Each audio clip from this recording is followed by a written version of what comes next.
untuk memberikan dukungan kepada saya dari pengurus harian, ditambah ini pleno luas untuk memberikan dukungan terhadap pencalonan sebagai Ketua DPD Partai Golkar Sulawesi Selatan.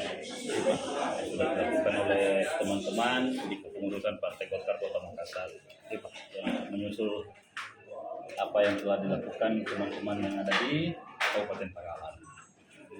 Sejauh ini baru 2, Pak. Ada beberapa yang mau lagi pleno bersamaan hari ini, mungkin besok kita akan cek sudah sampai di mana. Itu surat dukungan yang sudah di-tag tadi kita yang Makassar. Iya. Tadi Golkar, Bantaing dan PAN juga sudah melakukan rapat pleno. Alhamdulillah. Mungkin apakah itu sudah kita dapat informasinya? Insyaallah. Pak, kalau menurut DPD 2 apa sih permintaan-permintaannya kepada kita jika nantinya jadi Ada beberapa hal yang paling